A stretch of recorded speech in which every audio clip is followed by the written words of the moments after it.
What's up, everybody, and welcome in to another edition of Big Men on Basketball. It is Thursday, November 17th, 2022. I hope you're all having a great day wherever you are. We are back here live on the Barstool Sportsbook YouTube channel, and it's Thursday, one of the best days in basketball all week. We're 1 week away from Thanksgiving. I mean, I got to tell you, and we're here with our boy Jim Root, Three Men Weave. He's our new Thursday guest. Jim, I think about this all the time. As you get older, does time not fly? Yeah. Oh, it's ridiculous. I can't even the fact that the season started 10 days ago and not a month ago, it's crazy. It's gone in a second. I don't know if there's the whole relativity, like you've experienced more time, so time seems faster. Maybe that's what it is. I don't know. Yeah. I mean, I feel like when you were a kid, you're like 7, 8 years old. It seems like those years took forever. You're in school for like 6 years, it seems like, and it was only 1 year. But yeah, time flies. I mean, so quick. And you're right. I mean, the season started like 3 weeks ago already. It's truly nuts. But as we get into today, what are we going to start seeing? Tournaments, neutral locations, understanding guys. You might see home team, but they're not really at home, right? Or maybe they are in their home state, but they're in another location.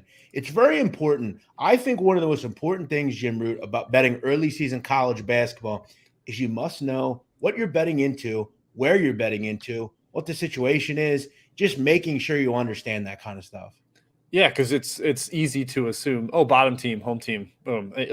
Even looking at not just tonight, but tomorrow, there's a bunch of like random MTEs that small schools are hosting. Like Georgia State's hosting one, App State's hosting one. And so there's another two-team game that's randomly on their campus. And it's just like, all right, let's, attention to detail, make sure we know every single location of every game, especially over the next 10 days, because this is when all the neutral site stuff happens. So yeah, it's important. It's important at this stage. And we saw that it got started last Friday. Remember, you were on last Thursday with the Barstool Invitational, which was in Philadelphia. You had 4 teams coming in from far places. One team's a home team, one team's the away team. So you got to understand kind of what you're betting into. I'll kind of make note of what's true home games, true road games. And I got to tell you, when I bet college basketball early, I am a stickler for doing my best to avoid those tournaments, if I'm being very honest. They're very difficult, especially the ones that are in, let's say Hawaii or the Bahamas. The conditions in some of these gyms you're literally playing in a conference room, things like that. Just really tough stuff to bet into. So we'll kind of get into that, kind of keep you abreast of what's going on there. I also want to quickly talk a little bit about last night. We welcome everybody in. We thank you for watching. You know what we do on this show? We go right into the games. We talk basketball. We tell you who we're betting on. Another nice night for me last night, Jim Root. I will take it. But I want to first get into Seton Hall and Iowa because I took some shit. Iowa, one of the worst fan bases on the planet, just total losers, really on football and basketball. They were digging into me because Shaheen Holloway and the boys from Seton Hall did not get the job done last night. I guess for whatever reason, people don't seem to understand. I have no issue with the players at Iowa. I just don't think Fran McCaffery's a great coach. That said, they were good last night, but kind of what were your thoughts on the card last night, Jim? Michigan, nice win by them. They started to shoot the ball well. And the big news, I told everybody yesterday, Texas is a force this season. This is not just a top tier, almost Big 12 team. This is a team that is going to compete with Kansas to win this conference, and they're a national title contender. Yeah, they kind of blew me away last night. We saw them preseason number 2 in KenPom, and it was like, that seems overly ambitious for this team. They got overhyped last preseason and didn't deliver, but their defense is ridiculous. Like they just kind of swallowed up Gonzaga with ball pressure. They couldn't really get it to Drew Timme in good spots because of how good the guard defense was. That's kind of a Tyrese Hunter symptom there with bringing him over from Iowa State. Yeah, I was really impressed with Texas, and Gonzaga has a ways to go, and their schedule does not get any easier coming up. So I'm not super high on the Zag squad. You mentioned Iowa Seton Hall. I'm really excited by this Iowa squad right now. I think they're versatile. They've got kind of bigger guards now. They're playing Perkins at point. They're actually playing defense. I think the easy joke to make for Iowa fans would be like, what if there's a team with Iowa basketball's offense and Iowa football's defense? Like that would be an unstoppable juggernaut. It's weird that they have that kind of dichotomy between the two sports, but I was really impressed with them last night. They got down early and just did not stop. It ended up kind of running away with it in the second half. So the Big Ten has looked pretty sharp early. I think they're the best ATS conference in the country right now, something like 67%. So I'm kind of trying to find spots where maybe they're undervalued as we go into this Thanksgiving week. One thing about Gonzaga that I kind of mentioned yesterday, the concern you had if you were Gonzaga with Texas. Remember last year, they kind of let Drew Timme have whatever he wanted. What he put up 37 in that game. But there were some major differences with this year's team. You mentioned the guard play was just better. You have Dylan Disu. You have Dylan Mitchell. You have the ability to kind of bother him a little bit more. And look, let's just be honest. This Gonzaga guard group, I said yesterday, I'm not as high on them as I've been. You just can't be. They're not as good as some of the guards they've had in years past. And look, that's kind of unfair because they've had Jalen Suggs and Nemhard and all these Josh Perkins, all these different guys. So it's a little unfair to me. But going into Texas, that was going to be really difficult. I do want to quickly say two things. Toledo is one of the best offenses in the country. I'm going to keep saying it. I guess the question is, Jim, I went to dinner with this team. I was in the locker room before and after the game last week. I'm hanging out with the coaches. Kowalczyk put his arm around me and said, "You're my lucky leprechaun." That's exactly what he said to me. Are they ever going to lose again after I was involved with this group? I mean, I had them last night. They rolled. They may never lose ATS again, much less straight up. That team is a total juggernaut. They're the best ATS team in the country the last 2+ years. Good call, it's absurd. And they get out like 40-20 in every game. So like you're never regretting betting them. You're like, oh, look, my team that I bet on is dominating again. With the 3-man weave, we had a little fake organization we call the Toledo Faders Anonymous, TFA. And it's last year we kept betting against them because we didn't think they could be this good. And we were very wrong, and I'll never bet against them again. They're this good. It's crazy. Yeah, they are.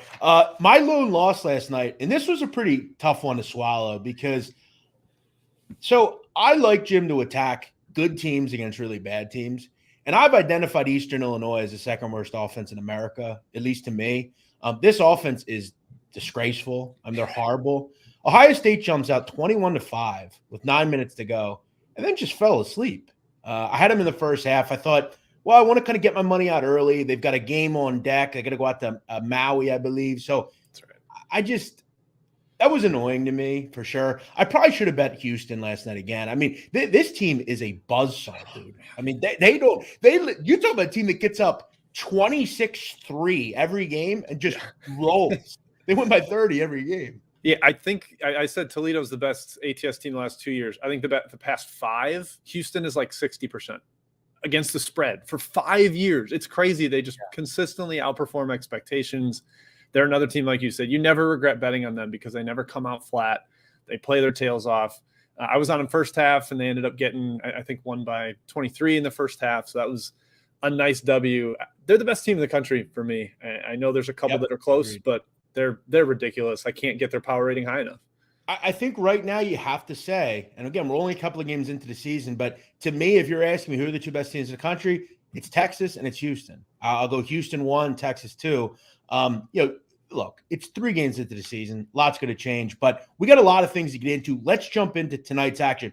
I do want to quickly say I have a rundown here of games that I want to talk about, but I just quickly want to ask you, Jim. One of the commenters, Dylan Shank, is asking about Nebraska St. John's. This is an interesting number to me because what do we see with Nebraska? They've beaten 2 patsies so far, teams that are 340 or worse in Omaha and Maine. Not a lot to write home about there. I'm always high on Mike Anderson offensively. I'm not high on him defensively. I don't love either of these teams from a coaching standpoint, though Hoiberg does have the edge clearly. Nebraska is always this team that in the out of conference, they always kind of, play pretty well, kind of like DePaul. Then they get into conference play and just get rolled seemingly every season. I mean, do you trust the up and down St. John's offense? Again, they haven't played anybody either. Merrimack, Lafayette, Central Connecticut, 3 patsies, 2 groups that have played nobody. Do you trust St. John's to lay almost a double-digit number? Because when I look at this, I have an early lean and say, no, I do not. Yeah, I don't trust. I actually took Nebraska plus 11 small. I don't feel great about it. I sized it down because I'm not excited. Because for St. John's, it's like, what tempo are they going to play at? If they can play up and down and in a track meet, they're comfortable. They're going to speed you up. They're going to turn you over with Alexander and Curbelo in the backcourt. And Nebraska will absolutely run with them. So that kind of plays into St. John's hands. That makes me nervous. I want to take a team that forces St. John's to execute in the half court and go through the motions and produce good shots. Nebraska probably won't do that, but it was a number thing for me. I don't think they're 11 points or 9 points better, 8 points better on a neutral floor. So I went with Nebraska, but I don't feel great about it. I mean, you look at Nebraska. I mean, Bandamel, when he was at SMU, was actually quite good from a turnover standpoint. Didn't turn it over much. So I feel like they have some ability here. They have some kids that can run here. And again, I just don't trust that team defensively. So I think for me, Dylan, both of us kind of agree that if I'm leaning that way, I'm looking at Nebraska. Let's get into kind of a rundown here. What we'll do, guys, around 4:45 Eastern time, we'll take a couple questions and we'll get out of here.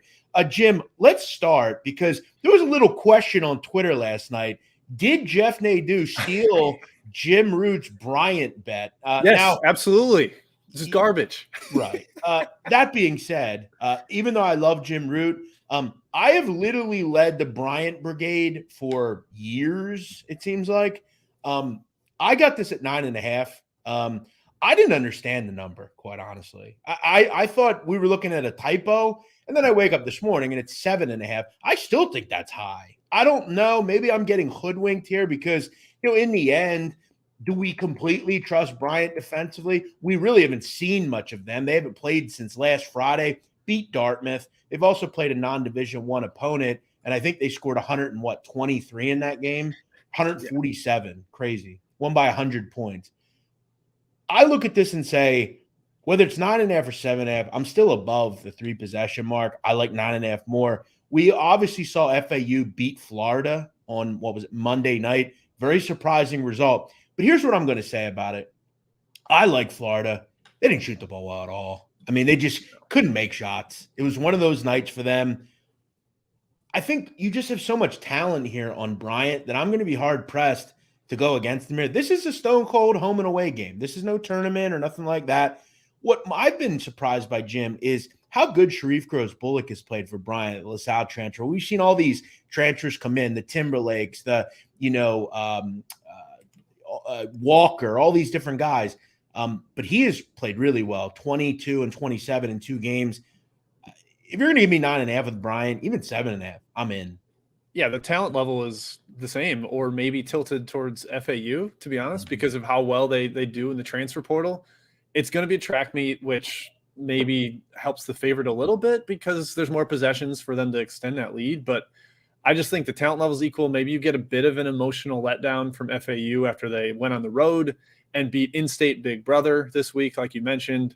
So I think it's a tad high too. Right now, Bryant's just undervalued in all these, like Ken Pom, Bart Torvik, all the ones that are trying to figure it out from a player-by-player basis because the transfer teams don't profile well in those all the time. So I'm with you. I think it's a little bit high. I didn't get as good a number as you, but I think the Bulldogs hang around. I mean, the truth of the matter is Earl Timberlake, Charles Pride, Doug Edert, Sharif Gross-Bullock, and who else am I missing? Kayvon Kramer, Antoine Walker, Miles Lattimore. That is a very good 7. Okay, and you don't even have – a lot of people are mentioning in the chat that the number is this way because of Chauncey Hawkins. Chauncey Hawkins hasn't played this year. Okay, he hasn't played yet for Bryant. That has no bearing on this number. They're fine without Chauncey Hawkins. I got to tell you, Jim, that has no bearing on whether I take Bryant or not. He hasn't played. This is his first year with Bryant anyway. He was with St. Francis of Brooklyn, so that has no bearing on me in this game. There's just too much talent here to me. So I'm always going to make this play. Yeah, that's the kind of thing that's known pregame. Like, it's not like we could talk about it. Ace Baldwin last night, suddenly, holy F, right before the game, right. Guy is randomly out. Like, this is very known. This is built in the number. People have been betting into it. That's why it's where it's at.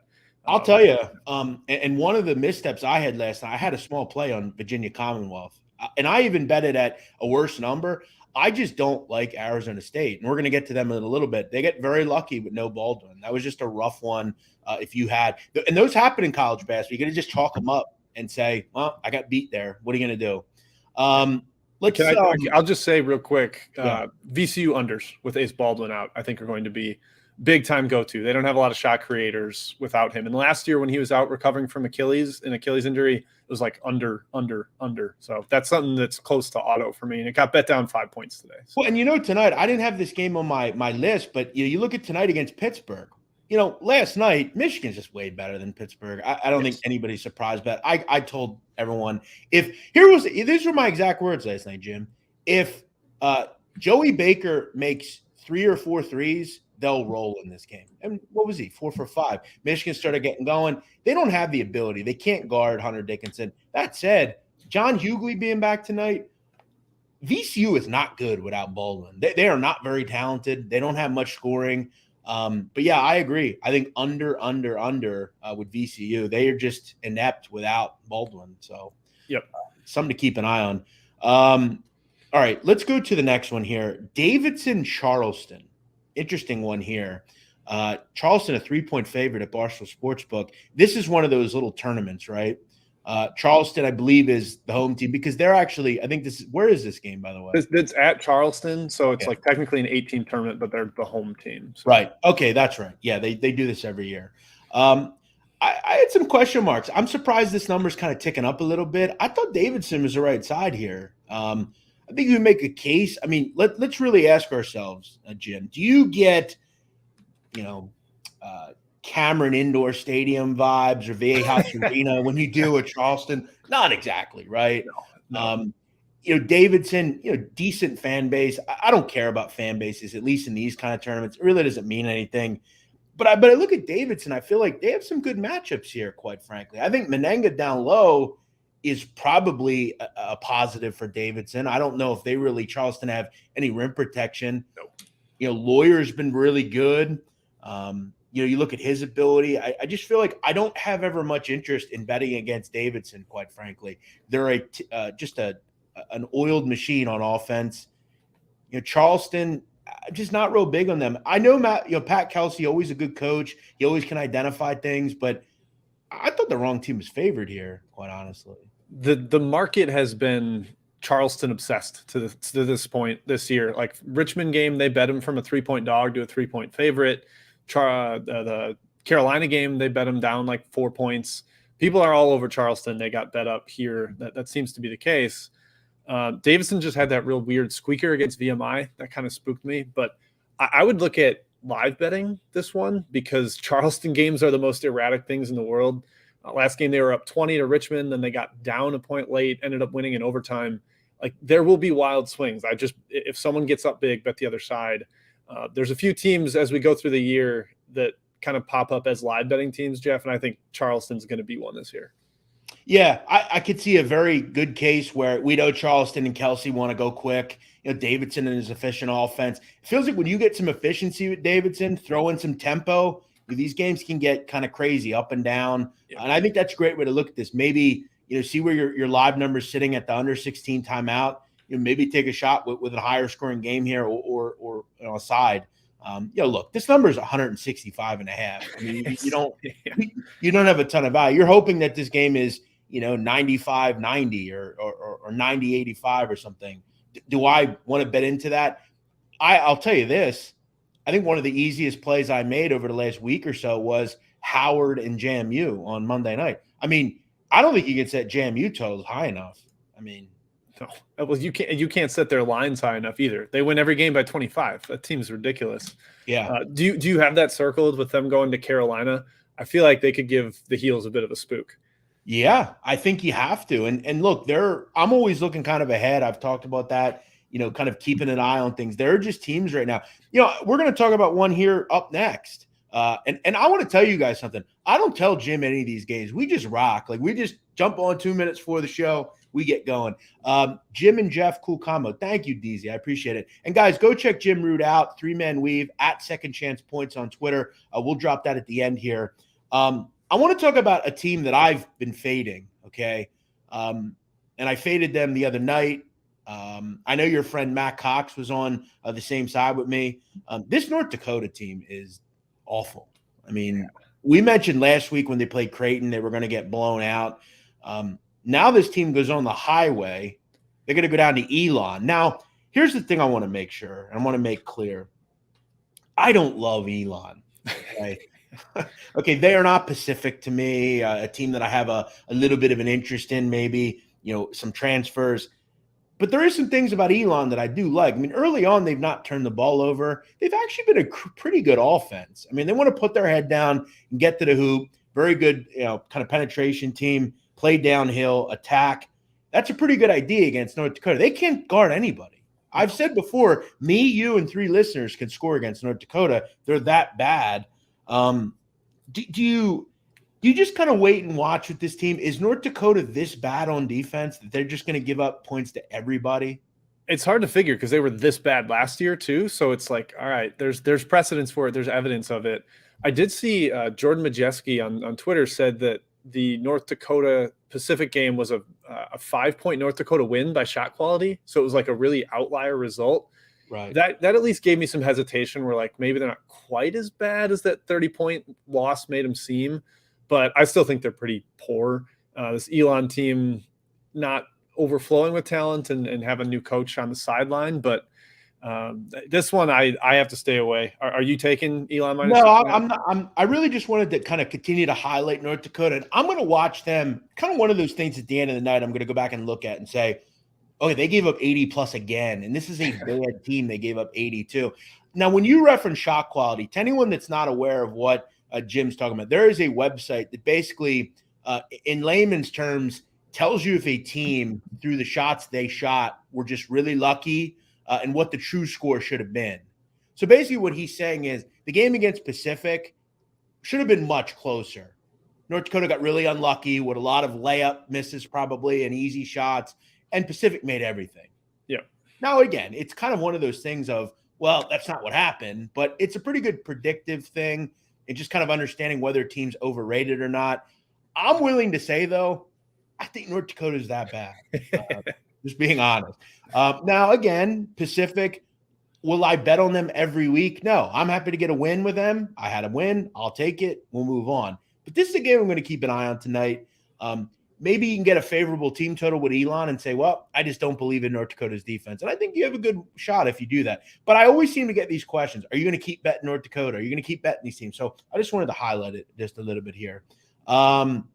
Luciana Vestanda says Coppin State is going over all their games, like up to 150. Yeah, well, look, they're guard-driven, okay? They've got a coach of Juan Dixon who wants to go quick. He always has some good guards there. I mean, even the kids that leave there. Okay, I want to get into a game here that I am betting, Jim. I already have Bryant out there in the Twitterverse. This is another one I'm going to bet. Kentucky, South Carolina State. Okay. Do you have any idea where I'm going here? I'm of two minds. What do you think? I'm guessing you view this as a small sandwich spot for Kentucky. No, not at all. Okay. No, I don't view it as a small sandwich spot. Let me give you a little background, guys, on South Carolina State. They're out of the MEAC. Okay, the MEAC. They have a new coach this year, a guy called Eric Martin. He took the job in July. For anyone that doesn't know, that's pretty late. I mean, quite honestly. They are bad. Eric Martin is a Bob Huggins disciple. He comes from that school, Cincinnati, West Virginia. So what do we know about the disciples of coaches? Generally, they're going to do something very similar to what they were taught by their predecessor. What do we know about Bob Huggins? He is going to press Virginia you. A bad thing to not do against Kentucky, press Virginia. That's what they're going to do tonight. South Carolina State has no hope in this game. This is a brutal spot if you're the Bulldogs. Throw in the fact, guys, Kentucky has played Howard University, who I actually have as one of the better teams in this conference. I'm sure you do as well. They blitzed Howard, and they did that without Oscar Tshiebwe. Tshiebwe's back tonight. South Carolina State has no rim protection. They are completely bereft of any rim protection. This game is going to get ugly. Now, I know a lot of people are going to say, but they do. They got Gonzaga on deck. Yes, they do. That's why I'm going back to the well.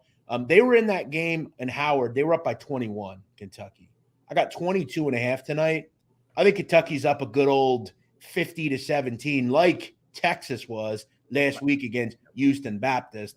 I think Kentucky rolls here. Severe Wheeler, big night. Kentucky, big night. Let's put this game away at halftime, says Coach Cal.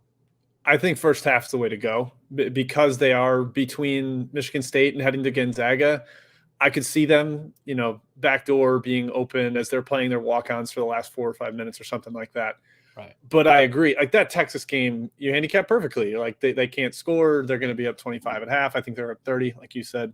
I think that's the way this one goes too. A motivated team. Cal's got their attention after a loss, after they kind of blew it too. Like it wasn't just an unlucky loss. They gave it away. They're going to be locked in from the jump here. They're a different team when Tshiebwe's out there because of like the tone he sets intensity wise. Yeah, I think you probably got it figured out. Yeah, I'm going to just rock with it here. I always say with these, like occasionally you'll get one of those like last night where Ohio State, again, doesn't. But when you're laying these big numbers with Kentucky and Texas and Kansas and Duke, probably generally on the right side here. I don't want to lay the 41, though they could win 102-55 or something for sure. I'm going to lay the first half, 22.5 here with the Kentucky Wildcats. Team total over is 92. I don't hate that either. If you want to get fun with it. That said, let me ask you, the worst 5 players in Kentucky, the guys that never play against South Carolina State, what do you think of that number? I mean, if you're going all the way down to walk-ons, it's probably still like Kentucky 10. -3. Give them the home court. 10. Oh, you're on 10. Whew. I'll throw Cal out there and throw a 10 too. I guess the valid point would be Brad Calipari was a guy that never played. He transferred and started for Detroit. Was like competent for a Horizon team. Right. So that's better than Miak. Yeah, absolutely. Mile High says, Nadu crew, smash the like button. Yes, hit that like button. Make sure if you're new around here, you subscribe. We always have a good audience in here. Appreciate you all being here. A couple of interesting games that I want to ask about. A couple of teams that have struggled, Jim Root. The TCU Horned Frogs. Basketball, not playing well. Football, undefeated, 8-1-1 against the number. How about that? But the basketball team is struggling. They're off an outright loss to the Demons of Northwestern State. Also really struggled against Pine Bluff. This team has looked awful. I mean, they didn't play well against Lamar either. Why the hell are they 17-point favorites? I kind of have this thing where I mentioned before, why is South Florida a favorite? Why is TCU a favorite? Why is Louisville a favorite? The question you have here, though, is eventually teams like TCU figure it out, right? They have the talent. UL Monroe is not a good team. I have them ranked dead last in the Sun Belt, if I'm being honest. Do you just kind of say to yourself at this point, what gives here with TCU? Do you get involved with this game? How do you view these kind of games? TCU, I'm kind of keeping my distance from them until I know that they got Mike Miles back healthy, who missed last game, the loss. And then Damian Baugh, their point guard, suspended the first 6 games because of he signed with an unsanctioned agent, some NCAA garbage. I think he's important. Baugh's important for setting the tone, the physicality that they play with, the effort defensively.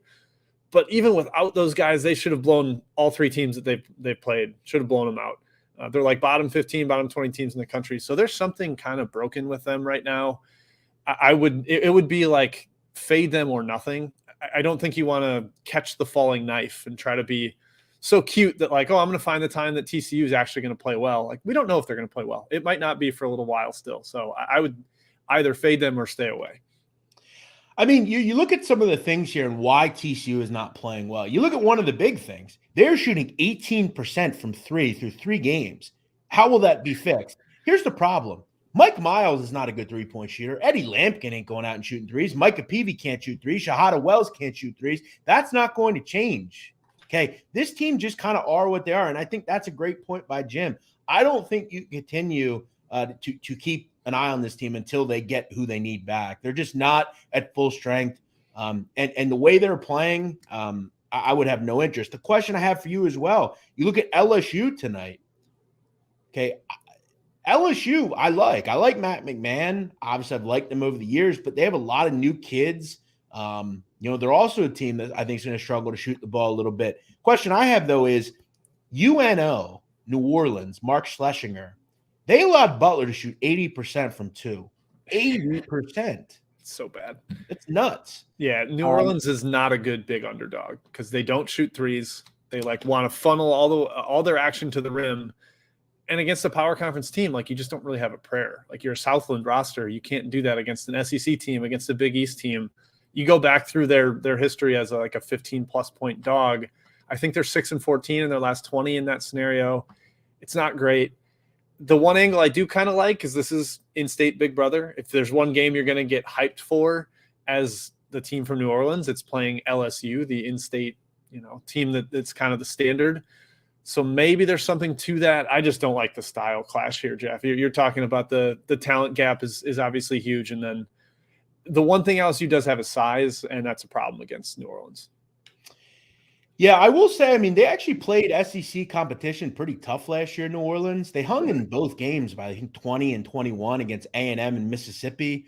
This is a team at LSU that has struggled to make shots to start the season. Now, again, that was against Arkansas State and someone else better than New Orleans. But two games here with LSU and TCU, you got to be very wary of what you're betting into. If I'm likely to bet one or the other, it would more or less be LSU as opposed to the other game. Very interesting. Quick question here from Foley. I want to see this. I was actually interested in this one. Merrimack and Troy. Two really good defensive teams. Both want to play slow. Not great offensively. We know Joe Gallo, the coach at Merrimack, plays this weird extended zone kind of press kind of thing. This game starts pretty soon. Unders come down a little bit. I saw it's still at 133. Is this a game that's like first to 60 wins? That's kind of high. I thought it would be. I thought 133 was a little high. Yeah, we happened upon my favorite bet of the day here, the under. Wow. I love it. Merrimack got sped up by St. John's, and they really want to slow things way down. They did against a non-D1 team. I think they played like Clark University or something. Mm-hmm. Super slow game. I think they do the same thing here. It's a really weird travel spot for both teams. Going from the East Coast and from Troy, Alabama to Montana. They're playing one of these weird neutral site games. I think this just sets up for a total slog. Troy's off the Florida State win, so maybe they're not as sharp coming off that. I love the under here, so I'm glad we got to discuss it because that's my pick. Yeah, this one down to 132.5. So still, I got to tell you, I think anything above 130, I have some interest in as well. Yep. You mentioned that game against Clark University. They only had 64 points in that game. This team really struggles to get to 60. That's just kind of how they are. I think Troy's got a little advantage here, but not much. Both these teams hang their hat on the defensive end. This is an interesting one. Late night, and I'm going to get into Michigan, Arizona State, and a couple other ones here, but I want to talk about Arizona, okay? Because I don't like Arizona against good competition. I just don't. I'm sorry. I'm not a big Kirk Kriisa guy. We'll see how they look this year. But there's one thing that I like betting on with Arizona, and that is against non-conference teams like this. We see Utah against Arizona. It's actually Utah Tech, who used to be Dixie State. That's a new team. You're not a new team, but last couple of years. Guys, Arizona absolutely pummels these types of teams. Yes. I mean, you look at even this year, they dropped 117 against Nicholls State and 95 against Southern, two teams that I have better than Utah Tech, quite honestly.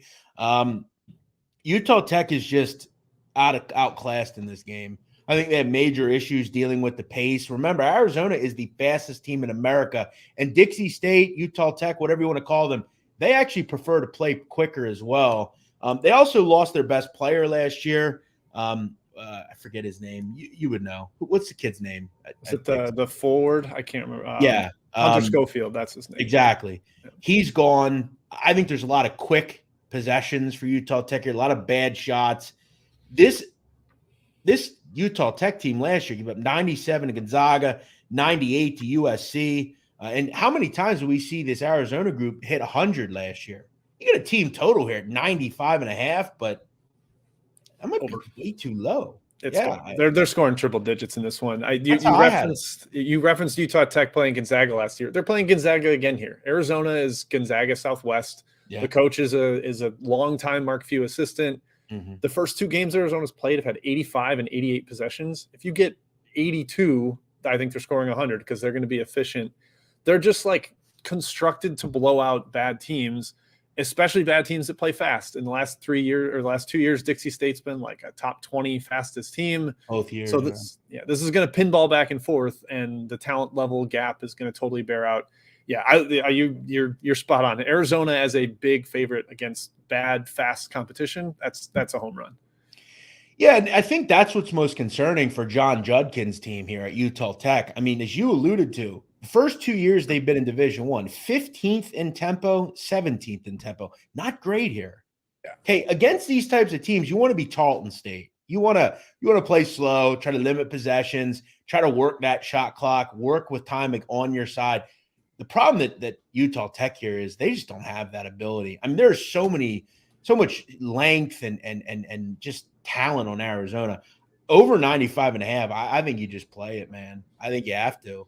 Yeah, first half over also intrigues me because the last couple Arizona games have been like 60 to 39 at halftime, like that kind of thing. So I think we could see something similar here.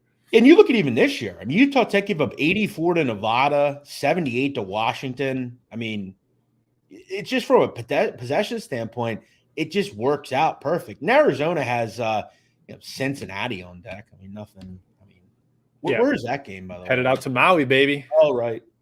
But for Arizona, Maui's a little easier than, if you're Cincinnati or something. So it's not till Monday, so they'll travel over the weekend. I think you get this one done quickly. You hit 100. Probably shouldn't break much of a sweat to do that here. I like this spot for Arizona team total over 95.5. A couple of comments here. Killing it, Jeff. Best gambler at Barstool. Love the shows with Jim. Great content. Thank you, Mark. Appreciate that. Let's go through two more games here on the outline. Then we'll open it up to some questions. So if you have your questions, guys, throw them in the chat now. We'll try to hit as many as we can. Pat Taylor says, how dare you talk bad about Kirk Creesa? I don't like him. I don't think he's great. But maybe he'll turn that around this year. Michigan, Arizona State. What do they call this? The Legends Classic, I think. Yep. It's the final. I mean, Michigan, we talked about. They were terrific last night. Everybody, if they play like that and get contributions like that, they're going to be a hard team to beat. Dickinson seems to be in the zone right now. And by the way, according to the Roundball podcast, the old podcast I used to be on, Hunter Dickinson has, quote, said about this game, they're going to win by 20, and he is going to score 18 points. Okay, so interesting.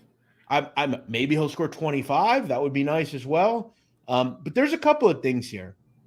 I thought Arizona State got off lucky last night. I think if Baldwin plays and he's healthy, I think VCU wins easily and covers. Yes. Yep. What do we know about Jawan Howard? What do we know about personnel? Frankie Collins, the point guard at Arizona State. Guess where he used to be? Michigan. You know damn well, Jim Root, Howard Easley and Phil Martelli know his game inside and out, and so do these players. That's a concern. Michigan also started to get going a little bit. 9 for 20 last night from 3, 45%. We'll take that any day of the week. I like this Michigan team. If they could start getting contributions more on the scoring end from Llewellyn and Joey Baker, they're going to be a very hard team to beat with Howard and all those guys and Dickinson. I would lean that way again here tonight. I thought this number was a little light. I do not like Arizona State. Yep. I'll plug something here. I wrote this up for Action Network, and I'm with you. I took Michigan -7.5 up to -8. I'm okay with that. Everything runs through Dickinson. He's like unguardable one-on-one, and he's totally evolved as a passer. I think that's the cool part of his game. Yeah. He had 5 assists last night and no turnovers against, Pitt's not a great defensive team, but it was good to see him fanning the ball across whenever he got doubled. I think he can do the same thing against Arizona State. You mentioned the shooting. Joey Baker, Jet Howard, Jalen Llewellyn, Doug McDaniel. Those guys can hit shots, really open up the floor. I just am not a big believer in Arizona State, especially without Bagley. He didn't make the trip here, so he will not be returning. Missed last night. It's got a hip thing. I think they're a little overmatched here, and Michigan's kind of showing they're a strong competitor for the Big Ten title. Here's what I'm going to do if I'm playing Arizona State. I'm just going to zone them, make shots, Yeah, they want to beat you off the bounce, and it's tough to do that against the zone. Right. I like where your head's at here. This is am I wrong to think I think Michigan can win the Big Ten? I think they're very good. Yeah, they're my preseason pick, so I'm There's been other teams I've been really impressed with. Like Iowa's look great. Oh, are they really? They were a preseason pick for you? Yeah, I was a little rogue with that one. I mean, Indiana's blown out the competition that they've had. Iowa's looked awesome. Michigan State's been pretty solid, but I'll stick with it for now. I wasn't thrilled by the way they guarded Imani Bates and Noah Farrakhan for Eastern Michigan, but I think the pieces are there and they're still coming together. I'm a big fan of Michigan. I think they'll be good this year. Agreed. Yeah, and I'll tell you another thing. I don't think this is any secret. Hunter Dickinson's a great kid, man. I wish him all the best. He's a good kid, and he has a great future ahead of him, and he's a great player. So I'm looking forward to continuing to kind of root in Michigan. I love Jawan. Have you ever heard the story about Phil Martelli big time in me? No, I haven't. Yeah. When I was like 16, I went to Southern High School, which is South Philadelphia High School, to watch a game on Broad and Jackson. And I'm there watching it. Ramon Moore. Do you remember Ramon Moore? At St. Joe's? It rings a bell. I can't Ramon Moore played at Temple. Okay. So he played at Southern. He was a Philly kid. And Martelli was there scouting Ramon Moore.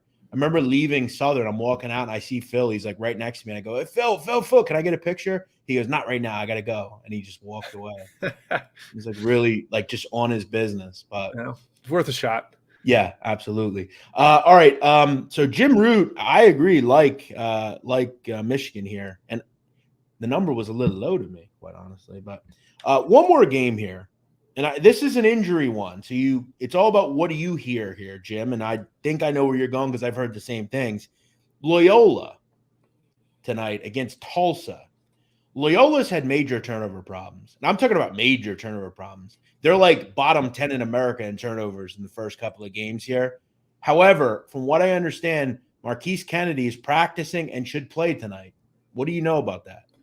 That is what I've heard as well. It's not like 100%, and he may not be 100%, or I don't know, might not play a full minutes capacity, but I think he's going to be out there, and they needed him. First two games did not cover against Fairleigh Dickinson, did not cover against UIC, crosstown rival there. I think they need him. I think they need his defensive presence as well. He's a terrific perimeter defender. I'm leaning their way. Tulsa is kind of brand new. They brought in a bunch of JUCO guys. They got a brand new coach. I don't think they're fully jived together. And this version of Loyola under Valentine plays fast enough to cover as a favorite, whereas the Moser teams are kind of slow, grinding. He speeds it up a little, especially in the non-conference. So I would lean towards Loyola Chicago there. Not a super strong one. I didn't bet it myself, but if I had to, it would be on the Rambler side. This is one of those games where, and I've been known to do this, I'm sitting there listening to the radio broadcast at Loyola, and I'm thinking like, okay, what do we got here? What's shoot around looking like? I need to know that. I'm getting down in the weeds. I'll tell you about another game in just a second that I went to the source of some injury information. One thing to keep an eye on, Loyola 353 in turnover percentage, according to KenPom, but second in 2-point offense. So when they can get into their offense, they're very good. So hopefully he's back tonight. That game I'm talking about, Montana tonight plays St. Thomas. What's that all about? My number was like, you got to bet Montana. And that team's a disaster right now. I don't want to bet them. Well, let me give St. Thomas is way better coached right now. I don't know. Right, and St. Thomas is actually playing very well. But Montana's back at home, friendly confines of, where are they, Missoula? This is a message I got on Twitter, okay? I put out a little, question to one of the people that covers St. Thomas, because there are people that cover St. Thomas. In fact, there's a podcast about St. Thomas. Wow. Okay, so I put this question out, and some random fan of the podcast, of this guy's podcast, it wasn't the guy, I basically said, is Parker Bjorklund playing tonight? Best player of St. Thomas, has a high ankle sprain. His response was, quote, he's in. Much closer to 100% than he was against Creighton and Chicago State, too. He's been battling a high ankle sprain since preseason. We should see his best performance of the season. Quote, you didn't hear any of this from me. So I just want to make this clear. That is an unknown individual with information on St. Thomas. That said, I agree. I have a little issue with Montana. I bet on them against Duquesne. They looked horrible. Does being back at home help? I don't know, but someone asked about it. You're not so sure, are you? I did bet it because I'm sometimes I worship my number and You're a I don't. masochist. Yeah, I am a masochist. But 3 is just so low. Like, that's saying these teams are equal, and I can't get there. Montana as a program has been a really solid Big Sky program for years under DeCure. They've got some talent. St. Thomas's was a D3 program 2 years ago. So -3, I have to take it. Could end up regretting it, but I begrudgingly did. It looks like, Jim, and the question we have is Creighton. It looks like Creighton's offense has found themselves. 96 and 94 the last 2 games. Yep. That said, Mike Magpal's team, generally a good defensive team, did lose a couple from last year, Pickett and some other guys. Zion Poolin's still there, though, for that group. Are you just kind of feeling like Creighton's just kind of finding their way? I mean, this guy talks about team total over 38. I mean, I don't think they had much trouble here against Riverside. But remember, Riverside did beat Arizona State last year? Yep, they beat them at the buzzer. They just beat Loyola Marymount, came back. It was a solid win. I mean, it's not a Creighton caliber win, but it was solid. I sat around all day and waited for a 19 to show here. So I took a little bit of plus 19. It was like painting 18 and a half all day. I was able to pick off a 19 at one point. But yeah, Creighton's terrifying right now. Last 2 games, total juggernaut. If they're hitting shots, they're unstoppable because they've got one of the best paint forcers in the country. I don't think Kalkbrenner's missed a shot since their opener. Like he's like made 17 straight field goals. So that's a little bit horrifying, but I had to go with the dog, trust the number. I think Riverside's really well coached. You mentioned Magpie. He's excellent. But I've been lower on Creighton all offseason into the early season here, and I could just be wrong. One other one, and this is kind of the final one I wanted to talk about, Hofstra and San Jose State. Tough spot for Hofstra. I'll tell you, though, their pick-and-roll offense is unreal. I mean, they score 80-plus every game. San Jose State, I'm not high on them. I don't like Tim Miles, but that's a tough trip, isn't it? It's kind of just a far place to go if you're Hofstra. Definitely good for them for scheduling the way they do, though. Anecdotally, the teams going all the way across the country one way or another, even like somebody Montana going to Pittsburgh and playing at Duquesne, or some of the teams going all the way out to California from the East Coast have not done very well. It just seems like it's kind of taken its toll on teams a little early this year. So that scares me a bit off of Hofstra. San Jose State's defended fairly well this year, but that one was a stay away for me. Hofstra's just a fun team to watch, like especially as they get into league play. They're going to cook some teams, put up 100 a few times in the Colonial. Kevin Tersey says parlaying Houston spread and unders 3-1 on the season. Yeah, I mean, that doesn't surprise me. They hold every team to like 45. Are you going to take the points with Austin P against USF? AP is not Stetson. No, they're not. That said, I don't think South Florida should lay points to anybody. But Austin P is not good either. So maybe that's a game you just skip tonight and just keep that in the back of your head for AAC play. South Florida might not win a game in AAC play this year. All right, Jim Root, as always, it's great to see you. You can find Jim Root on 3-Man Weave. You can find him on Twitter at Second Chance Points, 2ND Chance Points. What all are you on tonight, Jim? You mentioned a few here. What do you want to throw out to the people? Yeah, the Troy Merrimack under, I like quite a bit. I'm on that. Riverside, very small. I took Michigan -7.5. And I think I'm going to join you on Kentucky first half. You made a very strong case here. I regretted not joining you on Texas last week. So I'll sign up for that one, and hopefully we get the big blue blowout that we're hoping for. Yeah, I'm hoping I look at that one, and it's 32-7 or something very early. To confirm what I'm on tonight, I did get 9.5 on the Bryant Bulldogs. Someone asked it, would you take it at 7.5? To be quite honest, yeah, I probably would. That said, I have it at 9.5. I also play Kentucky -22.5 in the first half. And I also like the Arizona Wildcats, team total over 95.5 against the Utah Tech, whatever they are. I don't know. Trailblazers, I think. Are they still the Trailblazers? Huh? They kept that, yeah. I was actually reading about this today. They used to be the Dixie State Rebels, and they had to really migrate away from that kind of brand. Yeah. Probably a good idea. Yeah. That said, why were they Dixie State? Aren't they in Utah? Yeah, Southern Utah. I don't really understand. It was a whole weird background. I think they made the right move. We'll just say that. I mean, Dixie is usually like Mississippi, Alabama, that area. Interesting. I was always curious about that. That said, Jim Root, always good to see you. It's nice to have you on these Thursday shows. We will talk to you next week. Are we doing it on Thanksgiving? Oh, shit. Yeah. No, we will not be here on Thanksgiving. Maybe if you want to come on another day, you can, but no, we will not be here on Thanksgiving. I will probably be here on Friday, though, just to talk a little college football or something. But no, maybe if you want to come on another day, we'll figure it out. But no, good call. I forgot. Cool. Thanks. All right. Sounds good. Yeah. We'll sort it out. If I don't see you, have a great Thanksgiving, bro. Thank you. You too. All right. Talk to you next week. All right, guys, we're going to hang out for 2 or 3 more minutes here. Just answer a couple of questions and maybe quickly get into some college football. I will say, and Joe, we can remove Jim. We don't want to have him sit there. See you, Jim. What I'm going to do tomorrow, guys, I'm going to spend a lot of the show tomorrow doing some college football stuff, kind of getting into the card. We're getting down to the nitty-gritty in college football. That said, there is some college football tonight. I mentioned to you guys last night, I really like Miami of Ohio. Thought that was a pretty good spot. They were able to get the job done. Tonight, we only have one game, SMU and Tulane. I mentioned earlier, guys, best team in the country against the spread is TCU. The second best team in the country is Tulane against the spread. They are 8-2 to the number. Now, remember, last week they lost. So you're coming in here with Tulane and saying, well, I got the best team in the country against the spread, basically.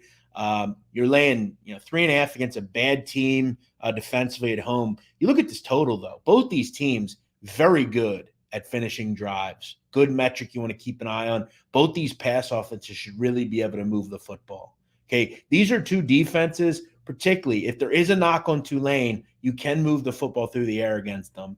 I didn't have much on this one. It didn't jump out to me like some generally bets do. I didn't ultimately play anything here. But it's hard to go against Tulane. It really is. This is a good football team, man. And they are still battling, guys, to win this conference. So I would definitely lean Tulane here, maybe the over as well. But I didn't get there on this one personally. Canes Nation says, awesome show. Thank you, my friend. Bretsky,